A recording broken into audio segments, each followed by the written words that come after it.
다음 달 남북 정상회담과 5월 북미 정상회담을 앞두고 북한 최고위급 인사가 중국을 방문했다는 소문이 빠르게 퍼지고 있습니다. 이 고위급 인사가 누구인지에 대해 관심이 모아지는 가운데 블룸버그 통신은 김정은 위원장이 현재 중국을 깜짝 방문 중이라고 보도했습니다.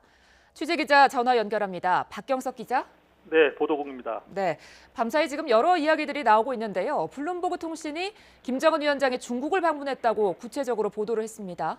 예, 그렇습니다. 블룸버그 통신이 김정은 위원장이 현재 중국을 방문하고 있다고 보도했습니다. 블룸버그는 익명의 소식통 3명을 인용해서 이같이 보도했는데요. 김정은 위원장의 방중 소식을 확인해준 이 3명의 소식통들은 사안의 민감성을 감안해서 신원을 공개하지 말아달라고 요구한 것으로 알려졌습니다. 블룸버그 통신은 김정은 위원장이 지난 2011년 권력을 잡은 뒤 첫 외국행으로 베이징을 깜짝 방문했다고 전했습니다. 하지만 김정은이 누구를 만나고 얼마나 오래 머물지 등 세부 내용은 알려지지 않았다고 보도하고 있습니다. 다른 외신들도 북중 최고위급 접촉 정황에 대해서 잇따라 보도하고 있군요. 예, 그렇습니다. 일단 외신들의 보도를 종합해 보면 북한의 고위급 인사가 중국을 방문한 정황은 여러 곳에서 드러나고 있는 것 같습니다. 일본 교도통신과 NHK 방송은 어제 북한의 최고위급 인사가 방중한 것으로 보인다면서 다만 그 인물이 김정은 위원장인지는 확인되지 않았다고 전했습니다. 일본 NTV도 북한 고위급 인사들이 특별 열차를 타고 중국 단둥역을 거쳐 베이징에 도착했으며 오후 4시 반 인민대회당에 들어간 것으로 파악됐다고 보도했습니다. 특히 이들이 타고 온 열차는 지난 2011년 김정일 국방위원장이 방중 때 탔던 열차와 매우 비슷하다고 전하고 있습니다. AP와 로이터 통신 등 서방 언론도 북한 최고위층이 김정일 국방위원장이 방중 때 이용했던 특별 열차를 타고 베이징을 방문했다고 일본 언론 보도를 인용해서 전하고 있습니다. 어제 오후부터 밤 늦게까지 베이징에는 긴박한 움직임도 감지되고 있습니다. 주요 인사가 탄 것으로 보이는 고급 차량 행렬이 공안의 호의를 받으며 이동하는 모습이 여러 언론에 포착됐습니다.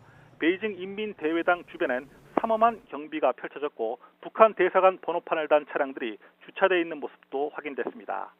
중국 공안당국이 인민대회당 부근 지역에서 언론사들의 취재를 통제하기도 했습니다. 어제 저녁 북한 차량들이 중국을 방문한 외국 주요 인사들이 머무는 조오대 방향으로 이동한 것으로 보이는데 역시 조오대 부근에서도 경비가 강화된 모습이 확인됐습니다. 우리 정부는 이런 언론 보도에 대해서 아직은 좀 조심스러운 모습이죠. 네, 그렇습니다. 청와대는 어젯밤에 김정은 방중설에 대해서 첩보를 예의주시하고 있다고 밝혔습니다. 하지만 아직까지 구체적으로 확인된 사실은 아무것도 없다는 입장입니다. 현재 우리 정부는 대체로 김정은 위원장의 방중 가능성이 높지 않다고 보고 있는 것으로 전해지고 있습니다. 실제로 김 위원장이 중국을 방문했다면 열차보다는 항공편을 이용했을 가능성이 더 크고 사전에 중국과 의제 조율 등이 필요한 상황에서 이렇게 빨리 방중 일정을 확정짓기는 쉽지 않다는 점 등이 그 근거로 꼽힙니다. 하지만 김정은 위원장의 스타일상 파격적인 깜짝 방중 이벤트가 지금 벌어지고 있는 상황일 수도 있습니다.